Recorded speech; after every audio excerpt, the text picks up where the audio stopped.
Hello there. I'm going to be taking us through the book The Big Leap today. Big Leap, sorry I've inverted it, I'm doing this on Facebook Live for what it's worth. The Big Leap by Hendricks, a book I was very happy to come across a couple of years ago. It is probably not, when you come to the last day of your life, it's probably not going to be the book that you'll either think, I remember reading that book, but I really do believe it is one of the most important books that you could read. And I'm hoping to convey that. It's a simple book, a light book, and I'll talk a minute about Hendricks himself, the author.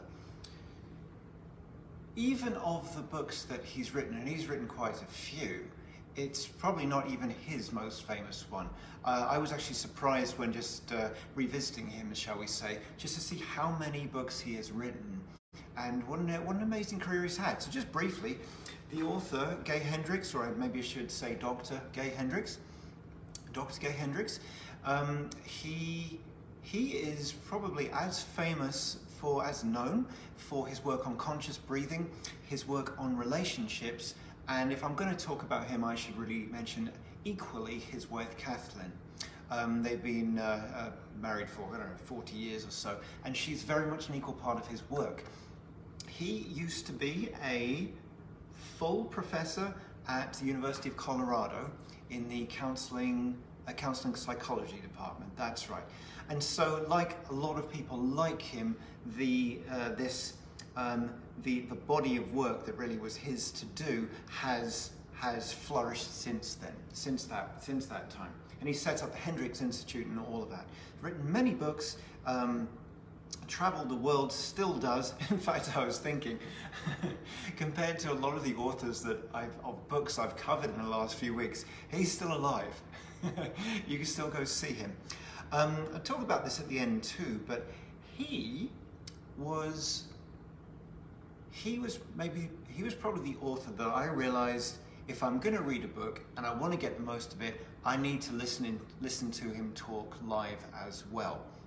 Maybe not live in person, but I was astonished how much more animated he is in his live lectures than his audiobook. And don't get me wrong, in the audiobook, and I have listened to it, he's got a beautifully gentle, almost raspy voice, very pleasant to listen to, conveys experience and so on.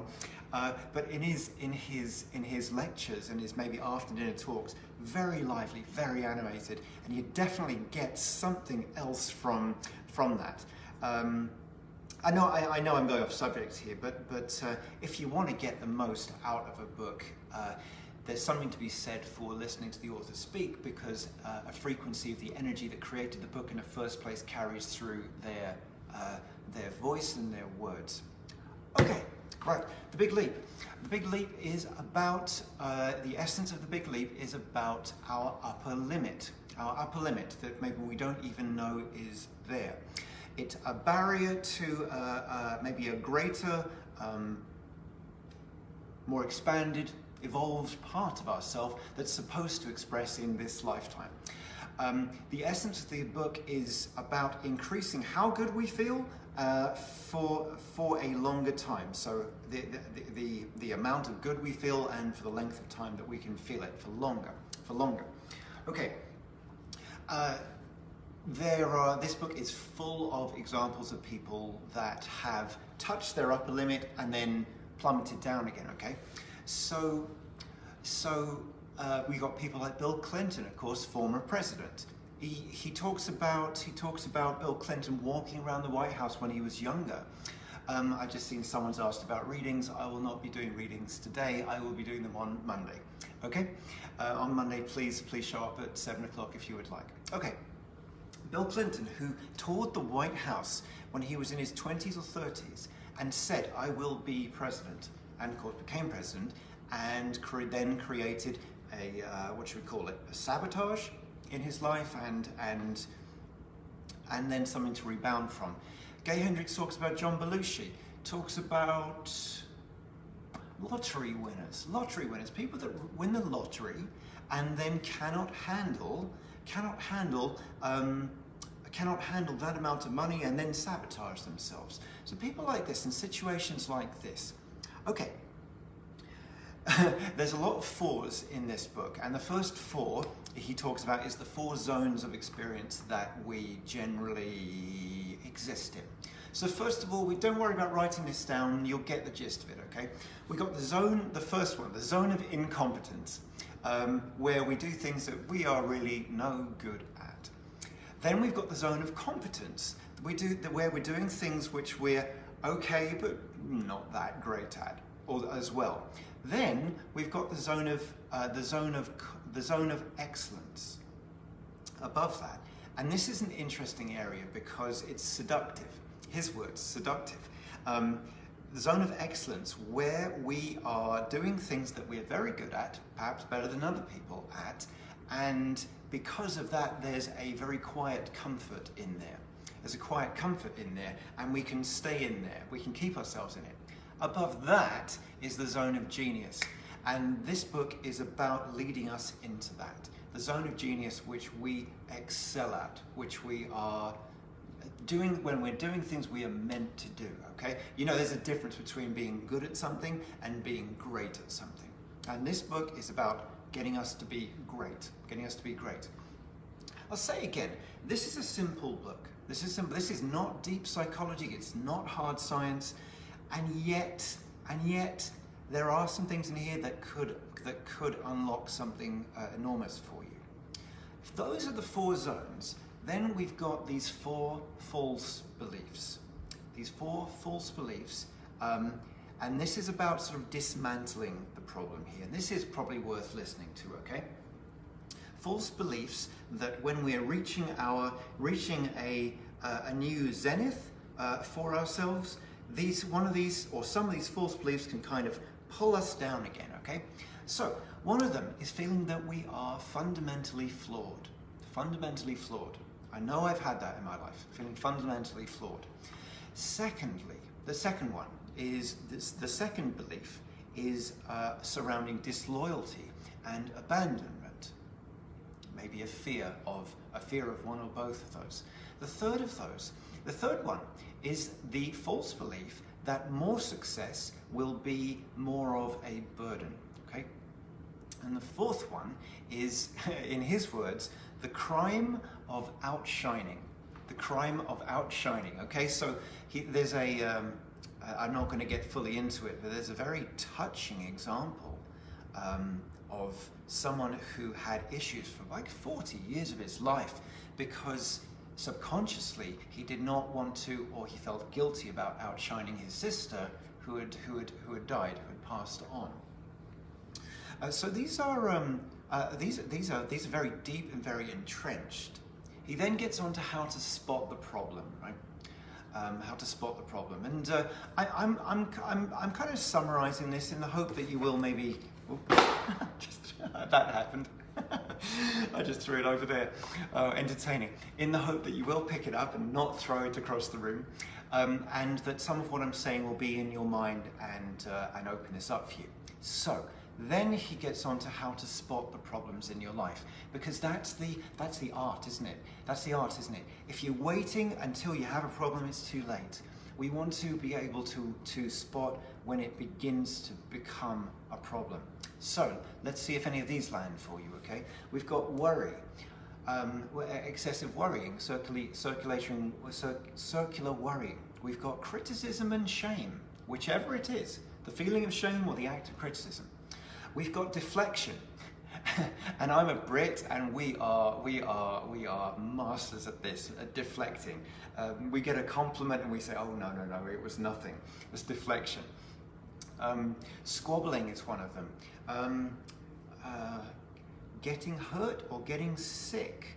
The other day I pulled my neck out, couldn't turn to the right, and that was in a way my own spirit saying, you need to stop. You need to stop, you need to slow down, you need to slow down.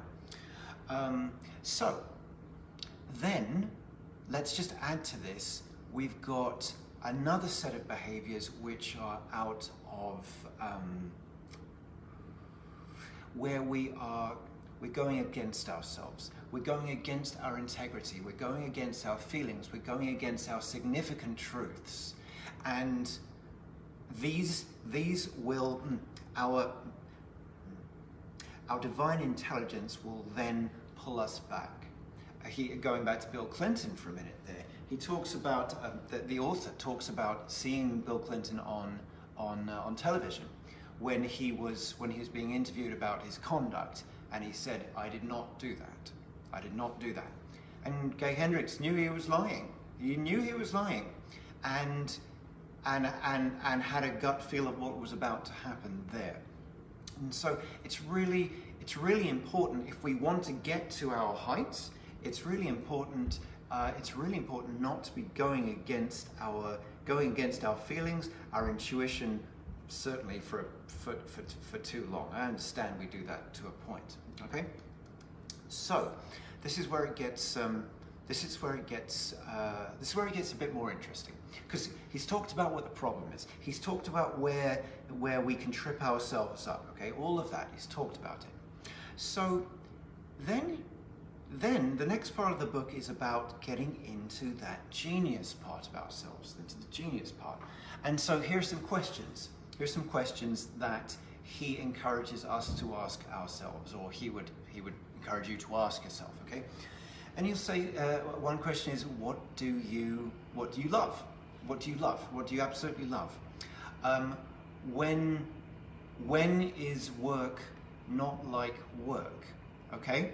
And an intrinsic part of this is whether you love something or you really enjoy part of your work, how long can you do that without getting bored? Which of those can you do without getting bored, okay? Because that's a clue to a vast degree of energy that you're tapped into when you do those things.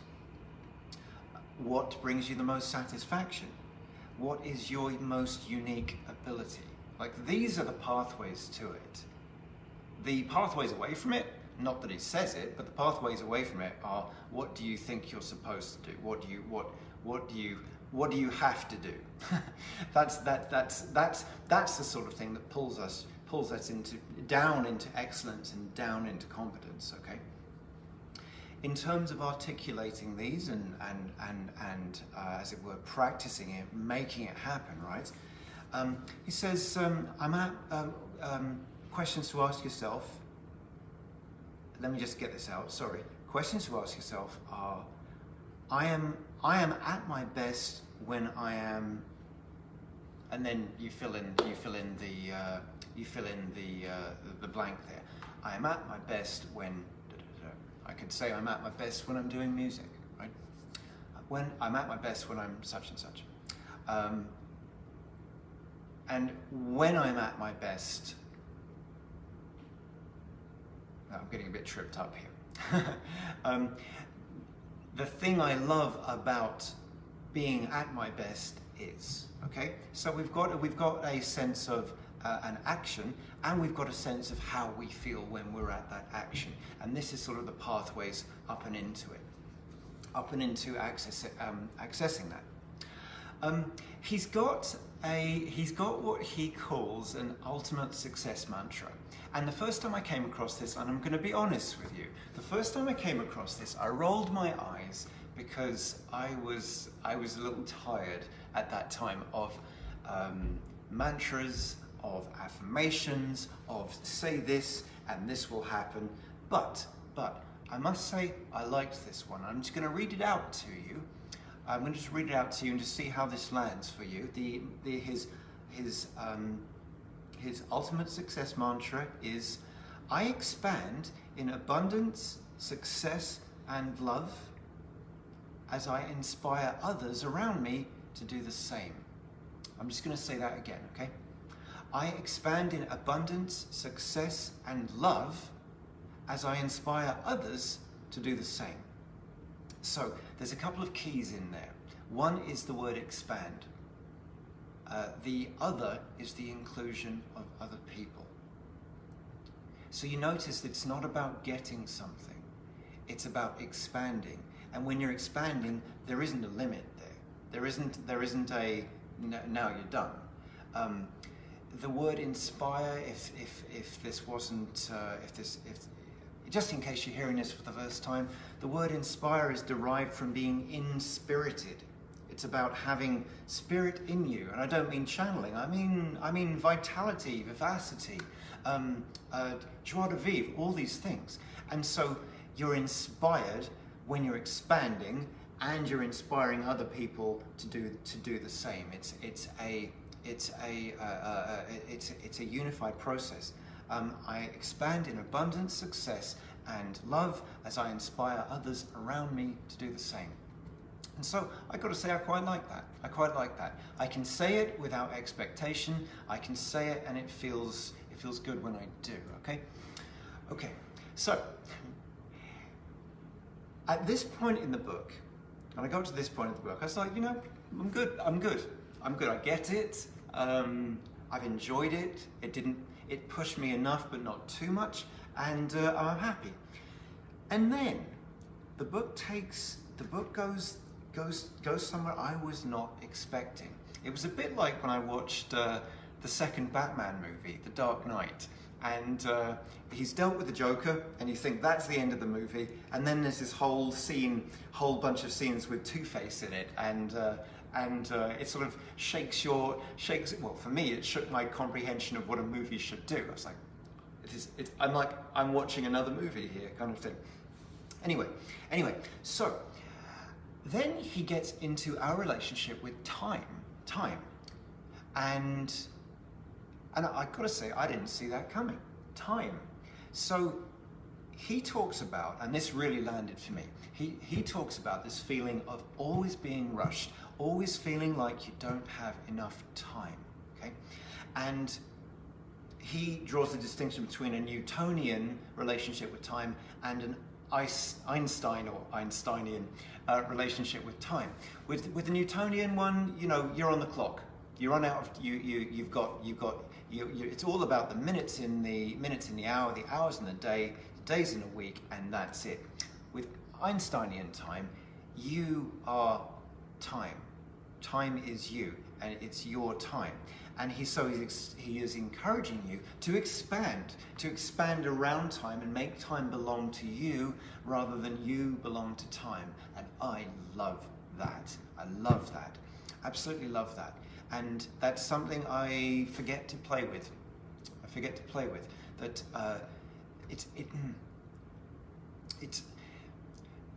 well, I'm about to get, I don't want to get down a rabbit hole of relativity and time here, but I want to say just play with that, okay? Play with that. It was it was quite a gem to discover in a book I was not expecting to find it in. Then he gets onto the subject of relationships, which again, I wasn't expecting a discourse about. He doesn't get super into this. Suffice to say that a relationship can be, your relationship with your significant other is an area where you can either gain a lot of energy or lose a lot of energy. And so he references a study done by Kuba and Haroff, I'm probably pronouncing that wrong, and where they interviewed and surveyed many different people, many different relationships, okay, and found that 80% of them could be, well, let me just back up a bit, 20% of them very, very happy couples and no issues there and so on. The remaining 80%, the remaining 80% of these couples fell into one of three categories, okay? Either devitalized, which I think speaks for itself, or passive congenial, which I think also speaks for itself. I don't want to just parrot the book to you here, okay? Or the conflict habituated. So we've either got a relationship that doesn't have much energy in it. We've got one where both are just, as it were, surrendered to the experience, or one where both are it's animated by friction and abrasion. Okay, and so he does mention that when you're in a dynamic where there is projection, that is basically a power struggle where one is trying to win a reality over the other, and that is a tremendous drain of energy. That's the relevance here. It's interesting. It's very interesting stuff. Okay. So I got to the end of the book, thinking I'm at the end of the book now, and I've had a couple of surprises, and I've learned a few interesting things here, and I hope you have. And then he says some of the most beautiful things I think I've ever heard an author say. One of them, he's quoting Marcus Aurelius, and he says, if I'm paraphrasing, he's saying we're part of the whole and we're governed by nature. So we cannot be disconnected because we simply are connected. I cannot feel disconnected because I am connected. Now that's a quote. There he's quoting Marcus Aurelius. And then he goes on to share this story.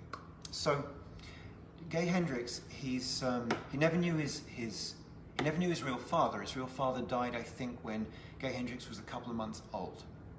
So he never knew his real father.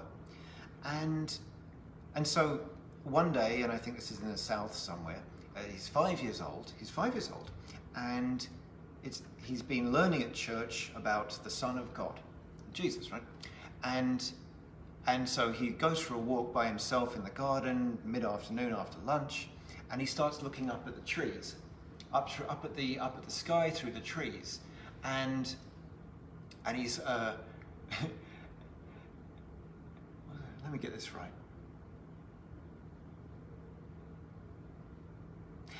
And he says something like this. He says, I wonder if my father is up there, because he's never known his father.